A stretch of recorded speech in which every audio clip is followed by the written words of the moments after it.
Yeah. film you're presenting? My name is Julia Kwan, and I'm the writer and director of Even the Firehorse.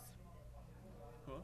It's a Canadian feature film All right. that I shot a couple years ago. Okay. Kind of. Yeah, I mean, it's a very personal film inspired by two memories from my childhood. When I was 5 years old, my grandmother died, and my father told me this really lovely story that she was reincarnated into a goldfish. And then when I was 8 years old, I somehow ended up at Sunday school, and I was eventually told that my grandmother was in hell because she was a Buddhist. And so this film is about this little girl trying to reconcile these two religions and ideas and try to figure things out on her own, which is something that I had to do as a child myself. Yeah, it was really surreal to see some of these images come to life. I mean, it's fictional. I mean, but you know, but it was a very surreal experience, like recreating this 1974 and the houses and the decor and all that stuff was it's like typical for an indie film. All the finances came together, and then we had a very international cast. So we were flying in people from Hong Kong and LA, and so the schedule was really tight, and so I didn't really have time to rehearse much with the adult actors. But my two leads are two girls that never acted before, 9 and 11. Yeah, and so we had basically 4 weekends to arm them with basic acting tools. And so I brought on an acting coach, and we taught them basic things like how to breathe when you're happy, how to breathe when you're sad, and we did little meditation exercise, concentration exercises. And so we spent 4 weekends doing that, and I gave them a lot of subtext for the lines, and it was their first experience, so they really bonded, they almost became close like sisters, and they were amazing, very intuitive, and they might have dropped their line like, they were in the film almost like in every scene, but they dropped the line maybe like once or twice. They're really smart and sensitive girls. I went to film school in Toronto. I studied at the Ryerson Polytechnic University.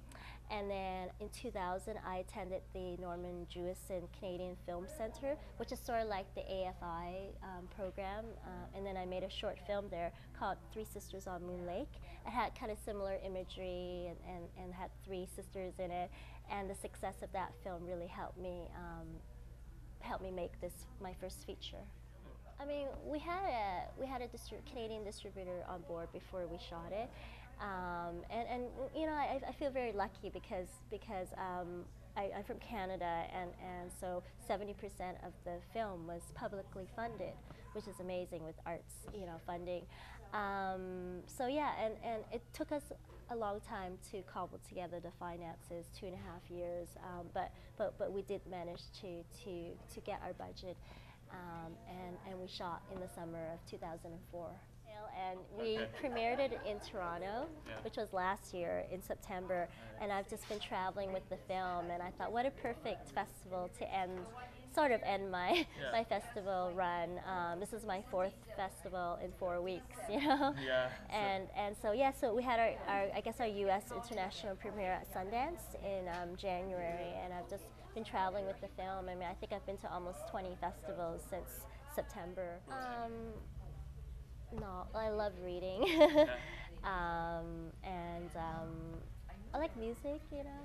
It's just typical because they inspire me with my writing.